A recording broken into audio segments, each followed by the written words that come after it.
Hi, basically, yeah, what I want to kind of, I guess, have a little chat about today is just how you can get some web accessibility options and things like that into your site. So, and I guess one of the things we're really looking at too is kind of maybe debunking some of the myths. This is not a talk that's going to go into what WCAG is or Wai-ARIA or anything like that. It's really kind of trying to look at a practical level and what you can do as a small business, a sole developer, or even medium-sized business to kind of just take it up to speed a little bit. So just to briefly mention, as I said, we're not going to talk about it too much, but just to briefly mention accessibility. So accessibility is a bunch of standards that basically kind of try to dictate a way to code your site that's going to make it easy for not just screen readers, but people with various different cognitive impairments. So you've got WCAG 2. WCAG 2 is the one that everybody's mainly familiar with. That's the actual one that the government has mandated on. So you've got WCAG 2 AA. That's kind of where you're covering all your you might call your front-end elements. You've got Wai-ARIA, which is kind of, Wai-ARIA is like so we used to kind of have this saying, I guess, that JavaScript is bad for accessibility. Wai-ARIA is a way to get around dynamic content. So it's a way to have something like your search bar, for example, kind of have little callers around that so the screen reader knows that it's a form that's going to change a lot, or your form where you're entering in data and that, and it has specific calls that enables the screen reader to kind of get through it. ATAG is another one that you might not have heard of. It's actually the authoring toolkit guidelines. It's one that you're going to hear the least about, and it's one that you're going to see the least implemented. And a lot of that is because really when you're looking at authoring content, we're looking at WYSIWYG editors, and it's really, ATAG is not about making the front end content accessible. That is what WCAG is. ATAG is about making the back end accessible. So let's just say you've got a screen reader user that logs onto your site and wants to create some post forums and stuff, and they're using WYSIWYG editor. It's about that authoring toolkit there. So they are all separate guidelines, and as I said, the Australian government denotes WCAG 2.0. We're going to kind of cover WCAG a bit more because, as I said, your ATAG, it's not something that you can really achieve in a very short time frame and with a lower budget. And your Wai-ARIA is just that it has a little bit more complexities in it. Sadly, the Joomla accessibility statement is out of date, and that's I guess that's a bit of a bummer because there is a lot of things. It's kind of at 1.5. It's about 1.5, and what the community plan to do after 1.5. Considering now we're at 3, and we have actually changed focus and things like that, it would probably be good to update that. There is accessibility forum, so I just briefly mentioned a link there, ux.joomla.org, and that is where you find a lot of the accessibility discussions go and talks there. Is it a very active forum? Probably not that active if you consider a normal forum in Joomla that's quite active. I mean, I think some posts, there's only not too many posts there, and yeah, so there is future plans, which Pete was just telling me about this morning, which is the J layouts, which is a future kind of roadmap direction to try to get a lot more accessibility into the Joomla layout. So I guess Joomla out of the box. Well, you've got Hathor. Now Hathor actually meets the 508, which is the American accessibility standard, which is slightly different to WCAG. They're not too much different. I couldn't go into exactly how different, but it's not WCAG 2, I guess, is really kind of what the main point there is. Joomla has some pretty nice features in the sense that you've got, all images have alt tags. You've got title tags there that you can be using as well. Site information that you can be setting on meta tags, and you've also got per page meta tags and things like that you can actually set as well.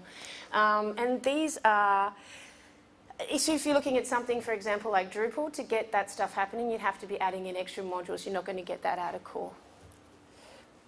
The other thing that we'll mention a bit more is there is some accessible form components within Joomla core itself. The JavaScript myth. So when I first started getting into accessibility, and accessibility standards was about 2006. Back then I had a teacher that was kind of like, well, this accessibility thing that you think is interesting is like you're never going to be able to achieve it, and JavaScript is never going to be accessible, and no one's ever going to want you to do it, and it's just part of the curriculum, so run it through a checker and I'll tick that you've done it. And that's kind of was the attitude that I kind of found at that time about accessibility. The JavaScript myth has been around for quite a while. It really depends on the way you code it when it comes to JavaScript. You can write accessible JavaScript. There is not much JavaScript that is written with the accessibility in mind. That's the problem. So when you're going out there and you're pulling in third-party libraries and everything else, you're not guaranteed that that person has cared or implemented Java in the way that it's going to be a lot more friendlier for the screen readers. It's always a good test on your site to actually turn off that JavaScript and kind of have a look at how it's presenting. Now, that's not just a good test from an accessibility perspective, it's actually a good test from an SEO perspective as well. And we'll mention a little bit later on how the kind of two really connect together. Accessibility myth, I think that a lot of people used to think that accessibility meant bad design, higher development costs, no JavaScript allowed, removal of a lot of features, it's hard to achieve, and the saddest one was, that's not really my targeted audience. And I think, you know, bad design, I think the Access IQ website is a great example of a website that actually has a good design, has a lot of high colours and etc., and is meeting WCAG 2 compliance and has the colour compliance in it as well. There's a lot of kind of sites that have been coming out over the last bit in Australia that kind of cover that. Higher development costs. Like I said, when you're looking at the Wai-ARIA stuff, it can get a bit higher because there is a lot of extra complex code kind of calls you've got to get in your templating and stuff like that. But really, I don't think it's high development cost because at the end of the day, if you're coding to W3 standards, you're meeting a lot of those accessibility requirements from the beginning. Hard to achieve. These days, I think the number one skill set of a developer is www.google.com and being able to research things really good. There's a lot of examples out there on how you can do things and implement certain tips and stuff. So, you know, if I look back at the information that was around in 2006 compared to now, I mean, you couldn't even compare the two. And, you know, there is so much information out there and there's guidelines out there. And as I said, you've got your Access IQ kind of site as well in Australia that shows you ways that you can implement some of them. Third party. Third party is really where you get into the problem. So, you know, Joomla, as any CMS community in Joomla, can, in a sense, kind of take care of what Joomla Core is doing. But, you know, when it comes to extensions, they have no... Extension developers can do what they like. And as we kind of mentioned, so that's not necessarily... An extension developer is not necessarily going to be thinking about accessibility. So you might get a lot of accessibility features in, and then your extension that you want to get in might break some of that as well. So that's kind of something to keep in mind. And also when looking at extensions, if you're thinking of accessibility. WYSIWYG code can be full of quite nasties. Now, there's Aloha and there's CK Editor. TinyMCE, I'm not that 100% up on where they are with their WCAG 2 stuff. They had been promising it, but I don't think they're there yet. I think CK Editor and Aloha are the ones that are furthermore along. And correct me if people have found that different. The other thing is people adding content. That's another tricky one because you can make your template accessible, but then Fred Henry can come in and use his WYSIWYG editor and create a table on your content, and that table cannot have a table header. It can not be the right kind of data for a table. You might be using a WYSIWYG editor that all of a sudden has chopped up and put so many different calls and everything else around it that it then starts to make it a little bit nastier to read. So people adding content is really important, and now you're starting to see in government that they're actually wanting content writers that know accessibility. So I know of 2 jobs in 2 agencies at the moment, and they're looking for content writers that can write accessible code on their CMSs. So the accessibility extensions in Joomla, because we are focusing on Joomla here, in that, hey, it's pretty dismal. There's only 7 extensions. Accessibility sits actually under style of design. So you can, it's sitting in the design area more so than kind of the back ends, if you think of that extensions. None of them do anything. And the reason I really wanted to say that is I'd hate to think that somebody would jump onto those extensions and, you know, spend some money and thinking that it's going to do something when it actually doesn't. Most of them are just Zoom views, and you've got that in your browser anyway these days. There is one particular one that I wanted to mention, which is the screen reader module. It puts a screen reader button on your site. Now, you don't need a screen reader button on your site. If a person has a screen reader, they have a screen reader. They don't need to click a button on your site that is then going to read that site back to them. It could be a nice feature to have if you wanted to, but you could implement that kind of thing in different ways. So there are, you know, text-to-speech services that you could use. I just found the screen reader module at $35 is kind of selling you a little bit of snake oil. Sorry to whoever wrote the screen reader module. So basically, don't look at extensions for any help. At least not at the moment anyway. If you're in the market of what extension to develop next, maybe you could look at some accessibility there. They don't really cover accessibility needs, and it's really hard to kind of get that stuff into a module anyway, to be honest to you.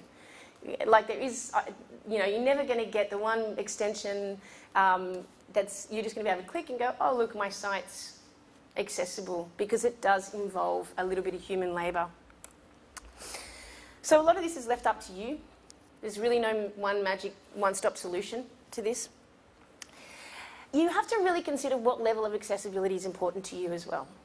And what I mean by that is you know, if I'm developing something for a government agency, then I'm going to want to have it WCAG 2.0 AA.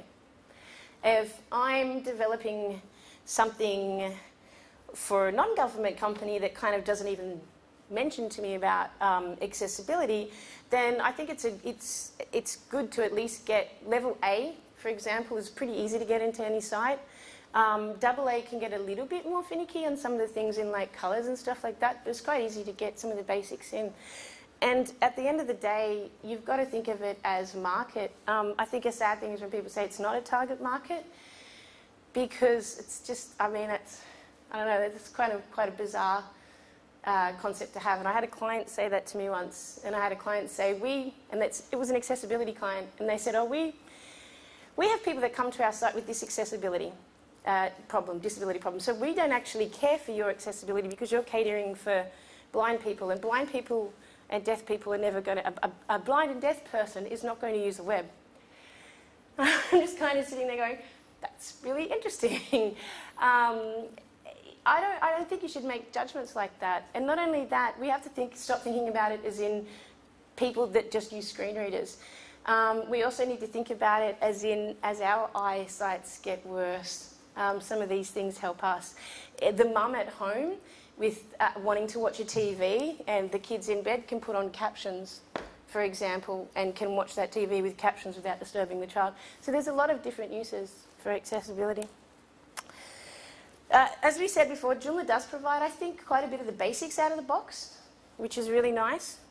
And I think you can get quite a little bit out of it for just some basic stuff. So form worries, you know, as you said, forms are always a bit troublesome, third-party forms especially. Joomla 3 form has some basic Wai-ARIA calls around it. It also has the labels that are added to the form field. Labels are really important to have added to your form fields, and even just adding labels in is a really quick accessibility win. Use field groups as well, so you can group sections together as well, so that way people can kind of, a screen reader and things like that, can kind of go through and see, okay, these are personal details, this is credit card details, this is address details, and it makes it a lot easier for navigation as well. But it's really quite nice that the Wai-ARIA is built into that, because I think that's the only CMS actually on the market at the moment that has a lot of the Wai-ARIA calls built into core. Font resize button. There's a lot of themes in that out there that kind of go, oh, look at this font resize button. This is great for your accessibility. But that got dropped a while ago. Browsers have their own text plus and minuses, as you've probably used yourself before. The standard now is to rely on the browser. So what it really comes down to is when you're designing, you want to check your fonts and you want to make sure that you can go up, you know, 4 or so times, you can go down 4 or so times, and you're not breaking that design of your site. To give you an example, even with my eyesight, I've kind of got interesting eyesight because I can't see far away, I can kind of see close up, but then I still have problems with spatial stuff close up, so I'm always using at least ×2 or ×3 on the websites that I read. And you know, so I mean, like, if you haven't catered for that, then I'm looking at your site broken. And that's, as I said, it's a really nice, easy one to do. It's just about adjusting CSS. Always use alts on images. I know, I mean, this is a pretty basic one, but how many people don't do this? Or how many times do you see alt tag that says image or picture? It's write a meaningful description. If it's a sunset on Byron Bay Beach, say sunset on Byron Bay Beach. You don't need to make it too long. You don't need to say sunset on Byron Bay Beach in 1974 with Kate and Jan, unless maybe you're doing a historical site and that information might actually be important to the rest of the information on your content. So it's just about being sensible and thinking, how does that, you know, relate? And so a person can get an idea. If they can't even see that picture, they can at least understand what's there. Use more than one word, like a sun, or a hat, cat. Even if you know, you're talking about the colour of the cat or something, or where they're sitting, just try and be slightly more descriptive. Meaningful link texts. This is another really simple one. We've had great accessibility speakers talk before at Joomla Day and kind of show us how some screen readers and that read through sites. And if you've seen that, you'll find that when you have an editorial site, for example, that's full of articles, and underneath those links you've got more. If I'm skipping through navigation with a tab or with a screen reader, I'm hearing more, more, more, more, more, more, more, more, more. But I don't know what any of those articles are connected to. So it's actually, that's another really quick win, is to, you know, read more about title. Even something like that is going to be a lot more, oh, okay, that's the article I want. Open brochure instead of click here. Like, realistically, it's 2014. We shouldn't be using click here anymore. It worked really good in the early days when people actually needed to know they had to click there, but most people kind of get that if we've got some kind of indication. And yeah, use words that describe what that link is. Try tabbing yourself. Another great test is just take your site and try tabbing through link options. Does it make sense to you? Because if it doesn't make sense to you, it's not going to make sense to your users as well. Colours. This is a slightly harder one to do, but I always find this interesting because now, as a woman, I'm actually, you know, my gender has a low susceptibility to colour blindness and a lot of that stuff. So it's really interesting because I actually, you know, as I said, for me, in some ways, I could go, oh, I don't care about colour contrast. My gender's fine. But it really matters, and there's a lot of men, there's some women, and there's a lot of men that suffer colour blindness and certain issues like that. So colour contrast can be really cool to kind of consider. It can be a little bit trickier. It's not as bad as it used to be because we've moved away from the 216 web safe colour palette and etc. So it's not like that old little, if you're all developing websites back in the early 2000s, late 90s, it's not like that old kind of ugly. There's a lot nicer colours there. It really comes down to contrast, and I think a great option for small businesses and, you know, having your own website is just get somebody to read it. I don't know, like, ask a friend, ask your mother, ask your sister. Can they see it, you know? And I mean, like, I'm working on a site at the moment where the designer has decided to put all the titles in yellow and white background. I can't even see that. let alone somebody that's got colour blindness. They're not going to be able to see that at all. All right, so you've got 5 minutes, okay. Think about your title structure. Oh, 10, awesome. Think about your title structure. Another basic one, it's not often thought about. You really only want one H1. You don't want to have more than one H1. And you want to structure it down your site as well. So you're not... A lot of people, like, it's easy to fall into the habit, especially in certain templates, of just using headings for styling. Don't use headings just for styling. Use headings for headings. And if you need to use styling, like use styling. Increase the font size or something like that. Don't just stick it in a header, because that header is going to matter how that content comes out on a screen reader. It's also going to matter on a spider, which we'll get to a little bit. Search engine friendly URLs, or CEFs, they're there, they're in core, turn it on. And also do the URL rewrite as well, so you actually are getting it. Why does it matter? It helps humans remember your URLs. It is great for robots. It's out of the box. It's a couple of basic ticks. The technology has been around for quite some time. So to be honest, if I'm going to a site that doesn't have search engine friendly URLs these days, I kind of just like, oh really? Because as I said, it's quite a basic kind of turn on. So I guess they're kind of some of the key components of core that I wanted to cover. So there's some of the things that you can do. And you're not having to get extensions, and you're not even having to really change your theme. You can, you're doing these within that.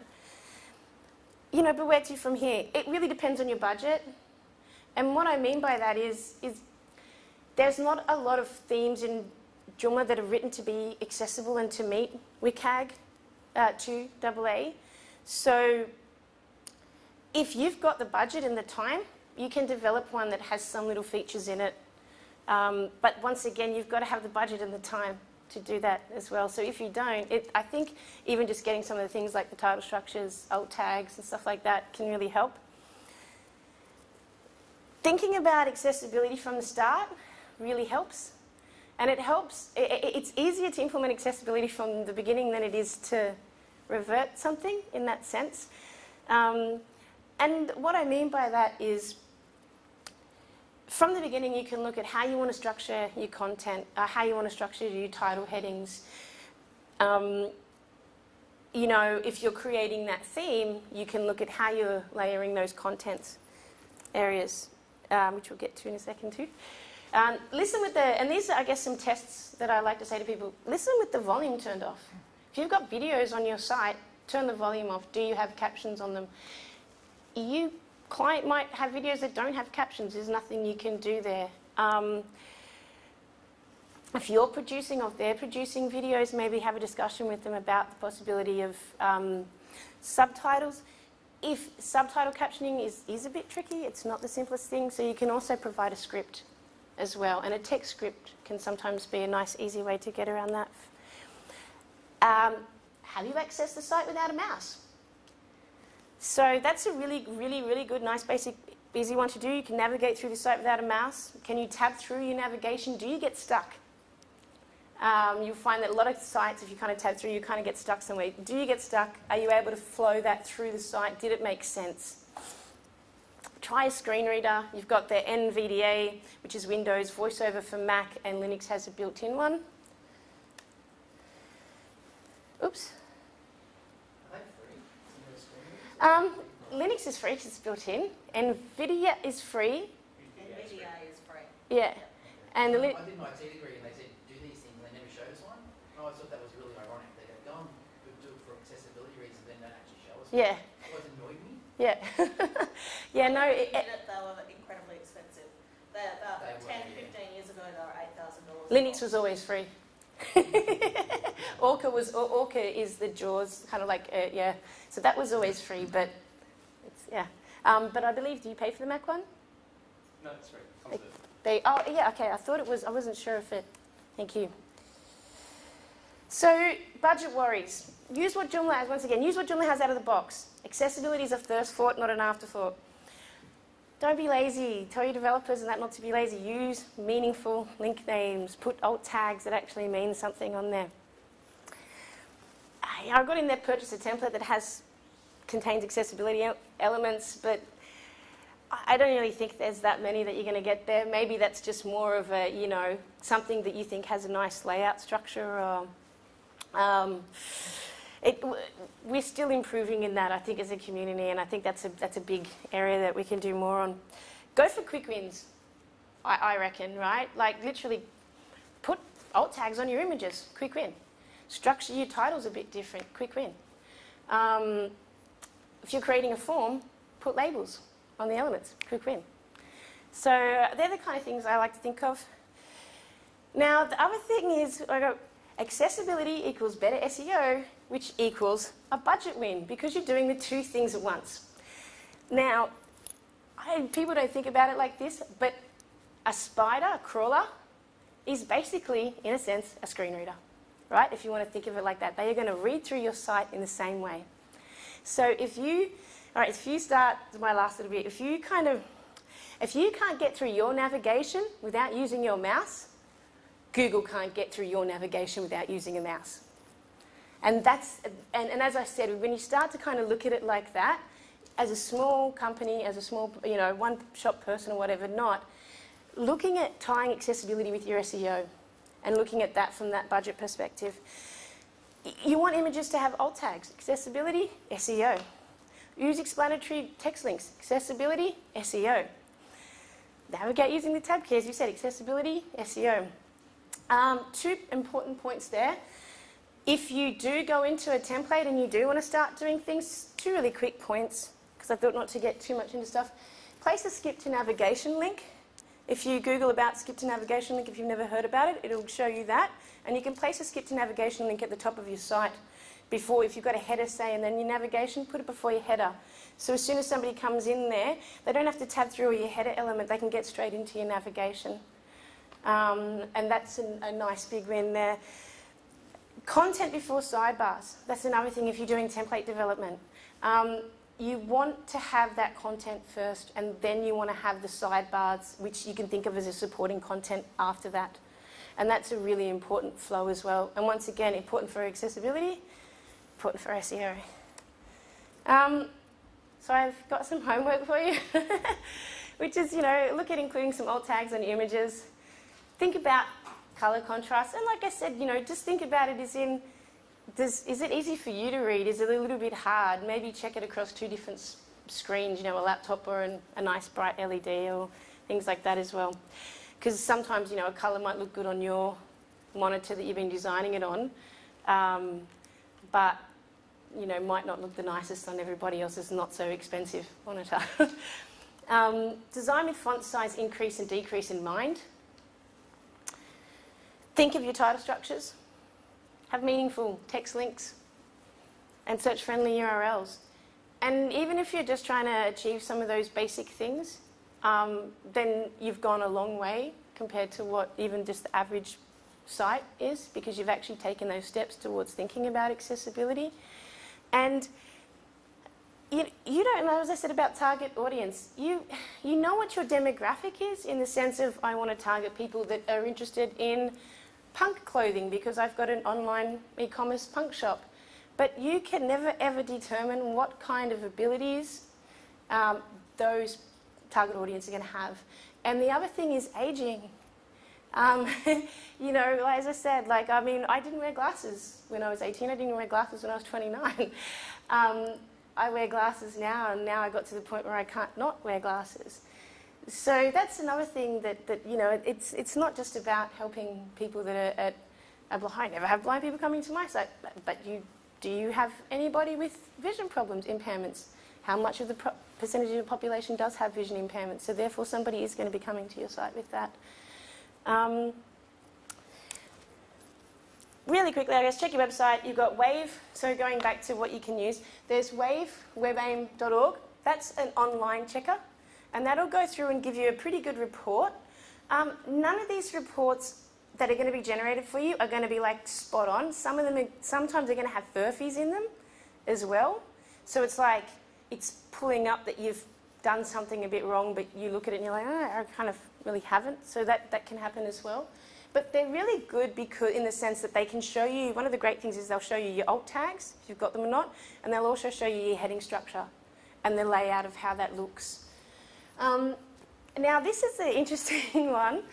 And once again, I guess it's more for the enthusiasts in the room. Check the site in text mode using links. If you ever really want to see what Google's seeing on your site, install Links browser. Yes, it's still out there, and you can install it on a running modern laptop. And that will give you a text version of your site in the old way that browsers used to work, for example. And that's exactly what Google, in a sense, is going to kind of see. So that's always an interesting thing. As I mentioned, Access IQ, the reason I mentioned that is because that website kind of has a really nice way. It's a lot easier to navigate that website than I find the WCAG. If you go straight to WCAG, you can get a bit scared in the sense that it's just these long, boring, you know, RTFM type documents. So Access IQ is pretty good, and it's an Australian kind of setup and stuff, so that's awesome. And just a link at the bottom, which is Understanding WCAG 2, and they actually give you examples in that. There is the checklist. I think I've put a link. I will be putting these up on SlideShare. There is a checklist as well that you can do. That'll kind of, you can say, I just want WCAG A, or I want WCAG AA, and it will actually bring you up with a list.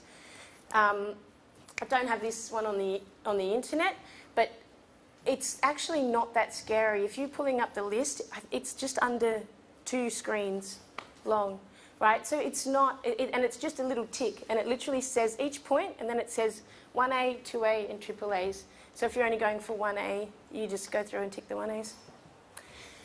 I've ran completely over time. If anybody has any questions, they could probably grab me, because Pete wants me to close up.